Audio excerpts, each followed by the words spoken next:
नमस्कार मित्रांनो, मी सरपंच मंगेश साबळे बोलतोय। सन्माननीय मनोजदादा जरांगे पाटील यांनी काल जो निर्णय दिला त्याचा आम्ही स्वागत करतो। सन्माननीय मनोजदादा हे आमचं दैवत आहे।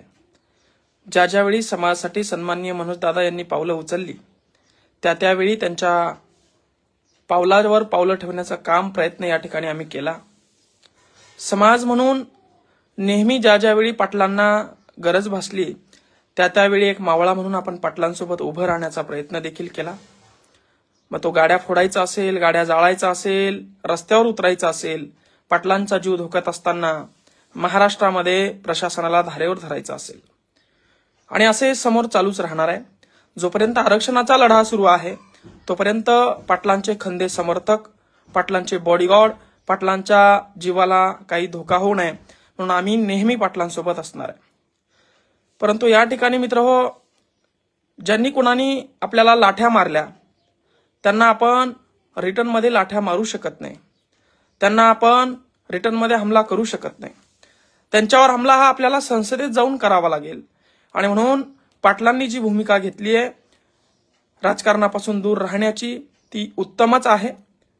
मात्र आम्ही अगोदरपासूनच राजकारणात आहोत, आम्ही सरपंच आहोत, आणि असं करत असताना आमच्या एक गोष्ट लक्षात आली की सन्माननीय रावसाहेब पाटील दानवे असतील, सन्माननीय डॉक्टर कल्याणजी काळे असतील, यांच्यापेक्षा आम्ही खूप लहान आहोत। पण मागच्या या वर्षभराच्या लढ्यामध्ये असं लक्षात आलं की हे अन्याय करणारे लोक, हे अन्यायाविरुद्ध न बोलणारे लोक निवडणूक आली की उभे राहतात, शेतकऱ्याच्या समाजाच्या डोक्यात स्वतःचं भूत घालतात, आणि मग शेतकऱ्याचे तरुण पोरं यांच्या चटया उचलण्यासाठी, यांचे बुट खेटर उचलण्यासाठी, आई बापाला जे तांबर पाणी देत नाही यांना पाणी देण्यासाठी धावत सुटतात, पळत सुटतात। अशा वेळी सर्व समाजाचा विचार करून, 18 पगड जातीचा विचार करून आपल्याला लोकशाही पद्धतीने त्यांच्यावर वार करण्यासाठी त्या संसदेच्या टेबलावर, त्या ठिकाणी विधानसभेच्या टेबलावर जावंच लागणार आहे। पाटलांच्या काही मजबुऱ्या आहेत, 1-2 जिल्ह्यामध्ये उमेदवार निघतात म्हणून तो निर्णय पूर्ण महाराष्ट्रावर त्यांना थोपता येणार नाही। मराठ्यांची ताकद या ठिकाणी कमी दिसेल, म्हणून अतिशय उत्तम निर्णय सन्माननीय जरांगे पाटलांनी घेतलेला आहे। मात्र एक राजकीय व्यक्ती म्हणून राजकारणाशिवाय समाजाला, जनतेला पर्याय नाही, म्हणून कारण तीच संसद आहे जिथून आपण हे सूत्र हातात घेऊ शकतो, जिथून आपण आरक्षण काढू शकतो, जिथून आपण शेतकऱ्याच्या शेतीमालाचा भाव काढू शकतो, आणि मग तिथं जाणं, त्यासाठी कमीत कमी लढणं हे आपल्यासाठी एकमेव पर्याय आहे। मित्रहो, सरपंच पदावरून थेट खासदार होण्याची माझी इच्छा नाहीये। मुळात रावसाहेब पाटील दानवे असतील, कल्याण काळे असतील, यांच्यापेक्षा मी भिकारी आहे। माझ्याकडे 2 एकर जमिनीपेक्षा, एका आईपेक्षा अजून काहीच नाही। यांच्याकडे हजारो लाखो करोड रुपयाची संपत्ती आहे। पण मित्रहो, माझ्याकडे 50-45 केसेस आहे, ज्या समाजाच्या नावावर, ज्या जनतेच्या नावावर, ज्या शेतकऱ्याच्या नावावर मी आंदोलन केले, त्यांच्यासाठी आवाज उचलला। ज्या ज्यावेळी अन्यायाविरुद्ध आवाज उचलला त्यावेळी एक नवीन केस यांनी माझ्यावर थोपण्याचा प्रयत्न केला। त्या केसेस घेऊन या ठिकाणी आम्ही आता रिंगणात उतरणार आहोत आणि यांना पर्याय या ठिकाणी निर्माण करणार आहोत।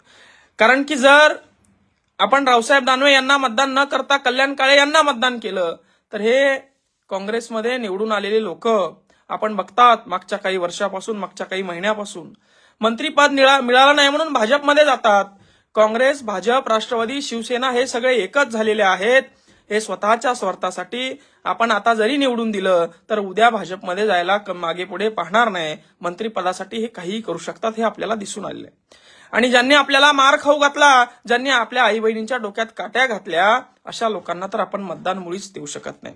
आणि म्हणून या दोघांनाही पर्याय म्हणून तरुणांच्या भावना समजून, सन्माननीय पाटलांच्या भावनेचा आदर करून, पण नाविलाजाने या जालना लोकसभा मतदारसंघामध्ये आम्ही या ठिकाणी 18 तारखेला फॉर्म भरणार आहोत।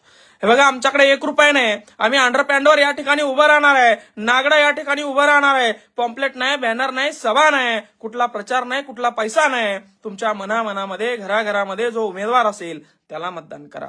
जो उमेदवार या ठिकाणी 10-10 वर्ष गावात येऊन बघत नाही, खासदार असताना गावाला कुठलंही काम देत नाही, गावाच्या विकासाचं, गावाच्या शिक्षणाचं, गावाच्या घरकुलांचं कुठलाही प्रश्न संसदेत मांडत नाही, जो अपक्ष उमेदवार काँग्रेस पार्टीचा उमेदवार, ज्या उमेदवारावर प्रशासनाची छाप नाही, ज्या उमेदवाराची प्रशासनावर छाप नाही, तहसीलदार देखील 2 पायऱ्या खाली उतरून त्यांच्यासाठी येत नाही, अशा या दोन्ही उमेदवारामध्ये थेट विभागीय आयुक्तांना नडण्याची ताकद आमच्यामध्ये आहे, गुन्हे घेण्याची ताकद आमच्यामध्ये आहे. आणि जर का आम्ही पडलो, निवडून येईल अशी शाश्वतीच नाही आणि यायचंच अशी आमची इच्छाही नाही, मात्र या व्यवस्थेला तोंड फोडण्यासाठी, या व्यवस्थेला उत्तर देण्यासाठी, समाजाचं, 18 पगड जातींचं, शेतकऱ्यांचं अस्तित्व टिकवण्यासाठी आम्ही ही निवडणूक लढवणार आहोत. कोणाचंही मन या ठिकाणी दुखावण्याचं कारण नाही.